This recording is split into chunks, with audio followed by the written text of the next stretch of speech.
for the next level? Mamba out. Bonjour à tous et bienvenue au Hall of Shame. On se retrouve pour un tout nouvel épisode du Tableau Noir, le premier des playoffs 2021. Donc on va commencer cette série sur les playoffs 2021 en parlant d'une série qui devait être très indécise, qui était très attendue, mais qui finalement a été totalement à sens unique. Milwaukee Bucks contre le Miami Heat. L'an passé, on avait eu ces deux équipes qui s'étaient déjà affrontées et la série avait été une énorme surprise. Les Bucks, qui étaient larges premiers à l'Est avec le MVP sortant dans la personne de Giannis, s'étaient fait sortir 4-1 dans une série très largement dominée par un Heat très surprenant, teigneux dans la bulle, qui ira au final jusqu'en finale où ils perdront face aux Los Angeles Lakers de LeBron James. Donc on avait fait notre toute première vidéo sur le sujet, sur l'affrontement de ces deux équipes. Je vous invite d'ailleurs à la regarder si vous ne l'avez pas encore vue. C'était sur comment le Heat avait fait déjouer les plans de coach Budenholzer. Et cette saison, on a deux effectifs qui sont très très proches sur le papier de ceux de la série de 2020. Une série qui avait eu lieu en septembre, donc finalement qui est pas si ancienne. Et on a un Heat qui est quasi inchangé, tandis que du côté des Bucks, on a 4 des 5 titulaires qui sont toujours les mêmes. Seul Bledsoe a été remplacé par Jrue Holiday. Donc on s'attendait encore à une série serrée cette saison, ou une série plutôt peut-être à l'avantage du Heat, d'après de nombreux observateurs, mais finalement on a eu 4-0, dont 2 très gros blowouts au match 2 et 3, et un match 4 gagné de façon assez tranquille au final par les Bucks, malgré le fait d'avoir été dominés en première période. Donc comment les Bucks ont changé leur jeu? Qu'est-ce qui fait qu'ils ont pu totalement inverser la tendance? Analyse. D'abord, on voit qu'il y a un état de forme qui est très très différent entre les deux équipes cette saison. Ça serait très très difficile de parler de cette série sans évoquer en fait cet état de forme au moment d'arriver en play-off, et une grosse erreur. On a donc deux dynamiques totalement différentes. D'abord le Heat, qui sort d'une intersaison très très courte.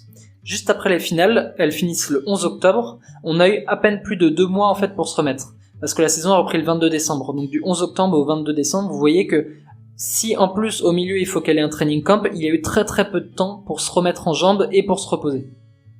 Peu de repos, ce qui a été très dur pour les organismes, et c'est ce qu'on a vu aussi du côté des Lakers, les autres finalistes, avec beaucoup de blessures cette saison et une équipe qui s'est retrouvée en play-in alors qu'elle reste pourtant une des toutes meilleures équipes de la ligue.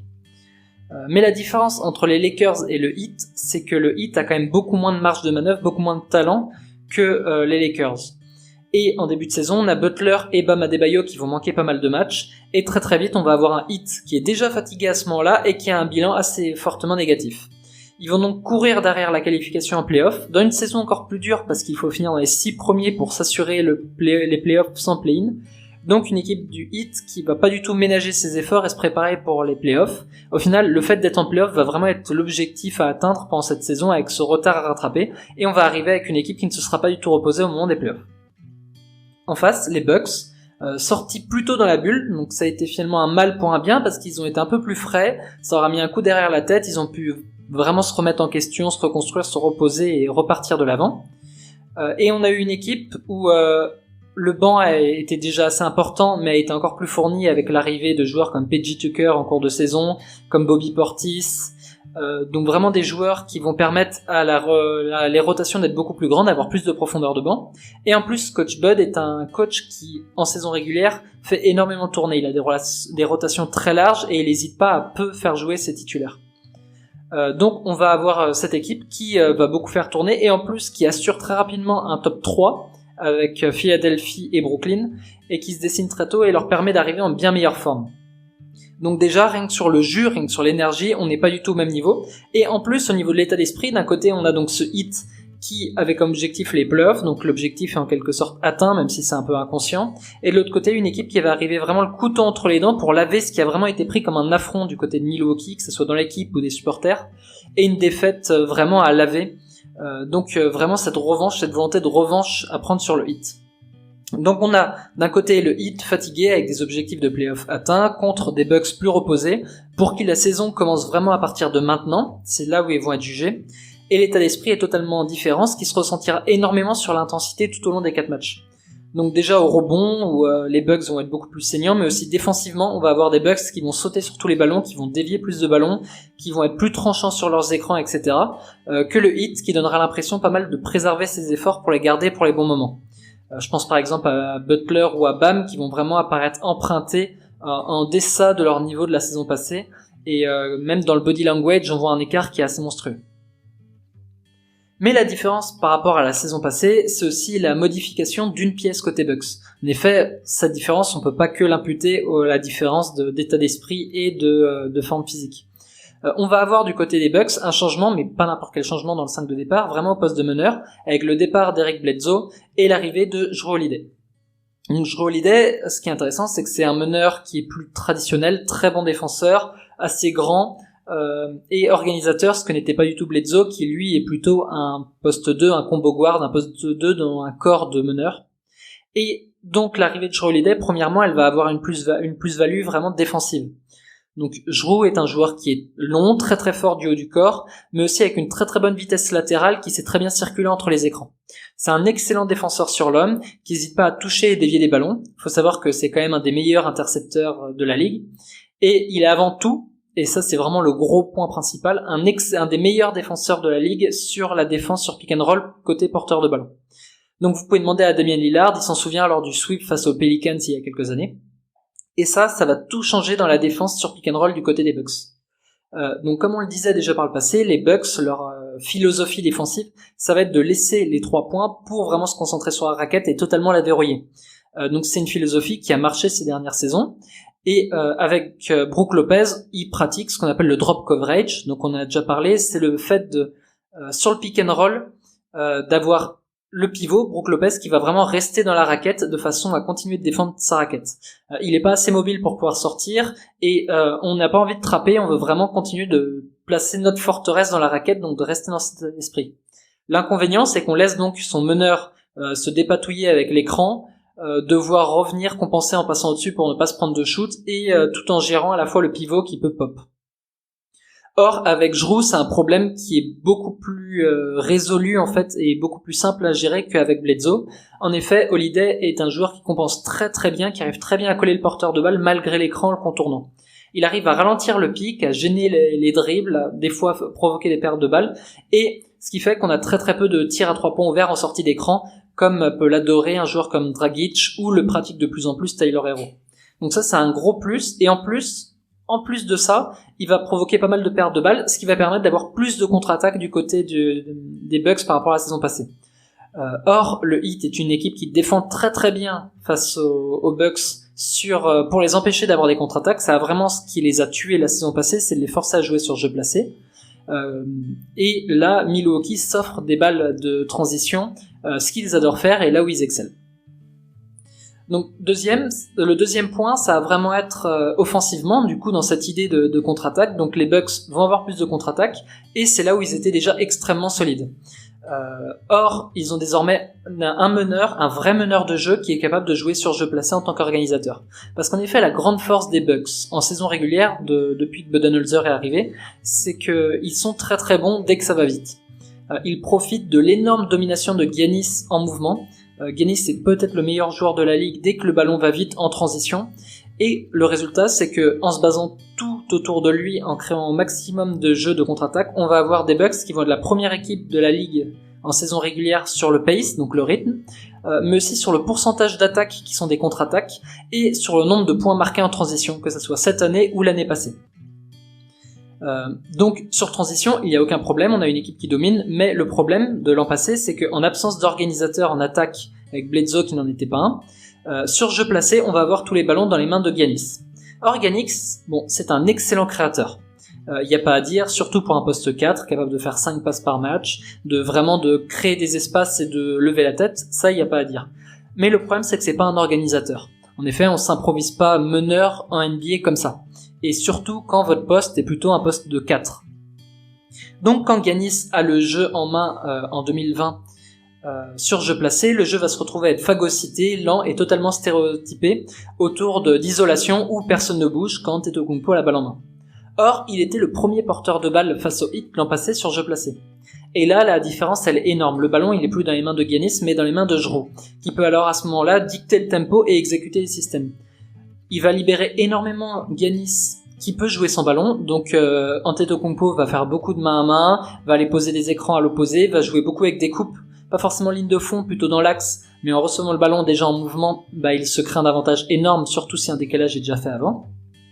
Et le fait de ne pas avoir le ballon en main tout le temps lui permet aussi de faire d'autres choses, de conserver son énergie pour d'autres choses.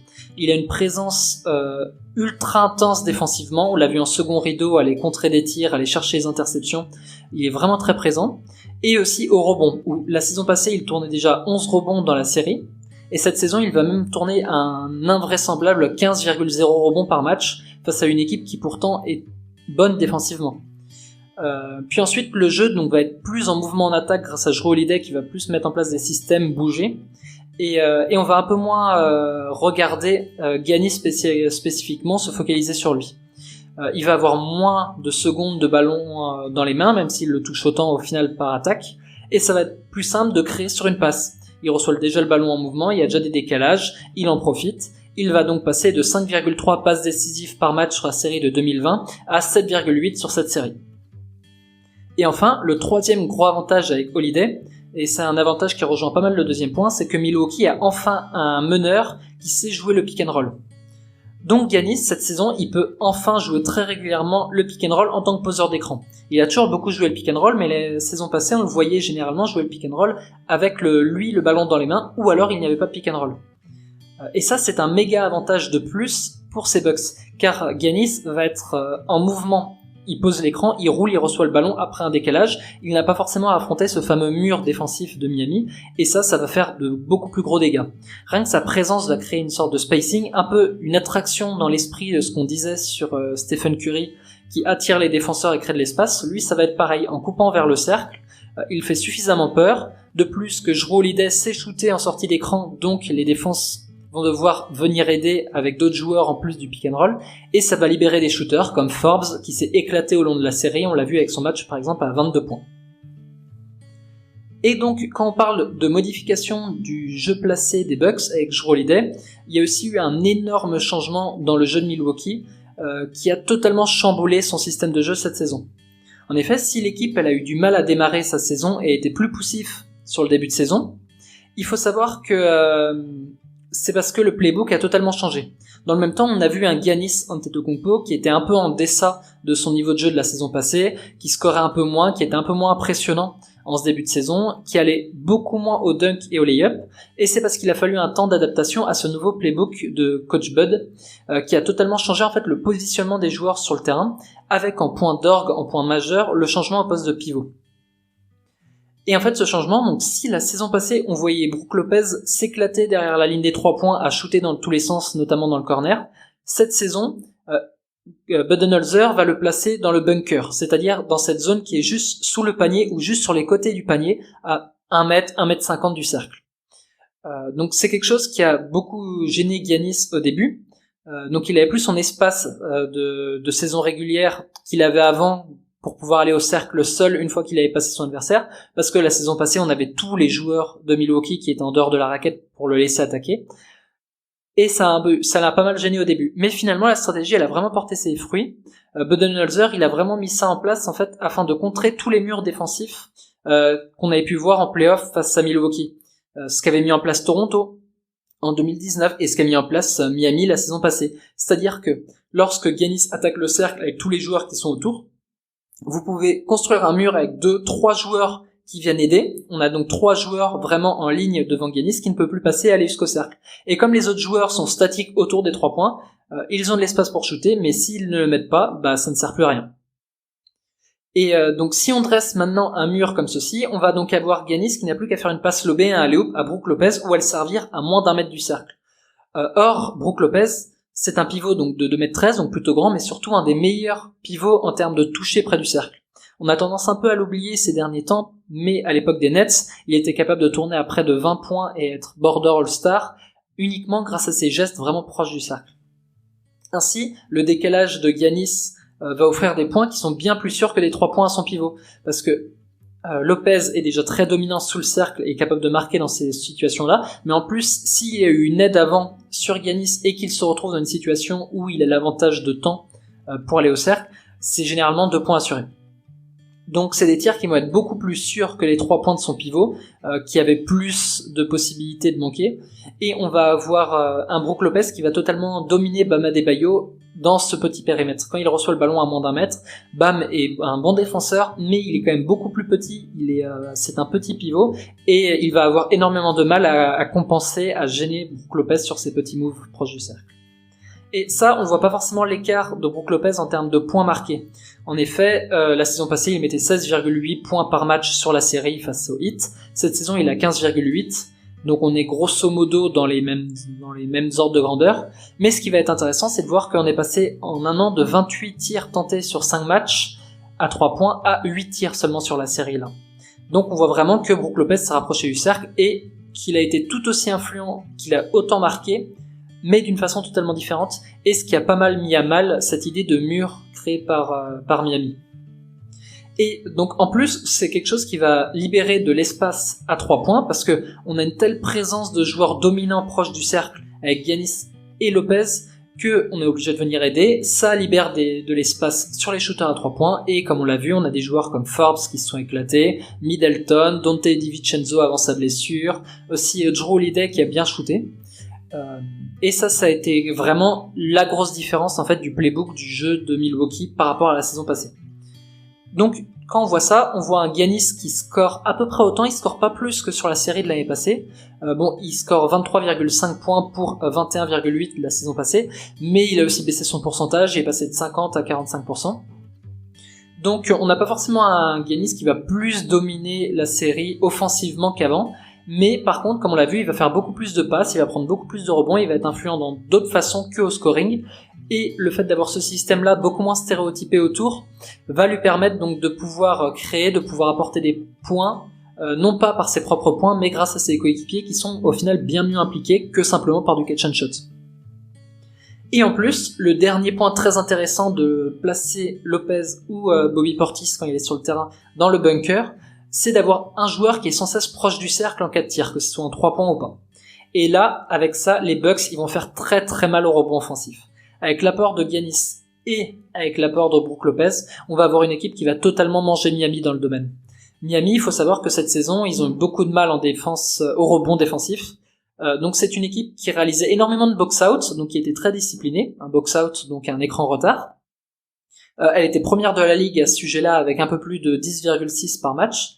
Mais le fait de jouer avec un pivot qui est petit en taille, qui pourrait presque être ailier fort dans certains cas, en la personne de Bam Adebayo, et autour aucun grand joueur, c'est une équipe qui a joué à fond le small ball, on est une équipe qui va se faire dominer au rebond. Et là, face à des très bons rebondeurs comme Brook Lopez, comme Giannis, qui en plus vont être proches du cercle au moment des tirs, on a une équipe des Bucks qui va prendre 33,6% de rebonds offensifs, ce qui en fait la deuxième équipe sur les playoffs, l'heure où j'enregistre la vidéo, après Boston. Donc on voit que ces Bucks, ils ont su totalement inverser la tendance en une saison, en moins d'un an, face au Heat, totalement se reconstruire et grâce à une adaptation intelligente au moment de la free agency, grâce à un bon recrutement, grâce à une modification du playbook pour contrer le fait d'affronter des nouveaux murs face à Giannis, sur jeu placé, on se retrouve avec une équipe des Bucks qui est totalement métamorphosée, qui a su progresser dans son jeu, sur leurs défauts, qui ont pris conscience de leurs défauts, et profiter d'un Heat un peu moins en forme cette année pour prendre une revanche très nette, sans bavure, et envoyer un message à la concurrence. Donc, comme d'habitude, si vous avez aimé la vidéo, n'hésitez pas à la liker, à la commenter, à la partager. Si vous n'êtes pas abonné, abonnez-vous, activez la cloche, rejoignez-moi sur Twitter ou alors sur Facebook sur Norshid Panier Ballon. Dites-moi quelle série vous voulez que j'analyse pour la suite, si certaines séries vous tentent plus que d'autres. Sur ce, je vous dis à la prochaine. We just talk about practice. We sitting here, I'm supposed to be the franchise player, and we in here talking about practice. I mean, listen, we talking about practice. Not a game, not a game, not a game. We talking about practice. Not a game. Not the game that I go out there and die for and play every game like it's my last. Not the game. We talking about practice, man. I mean, how silly is that, man? We talking about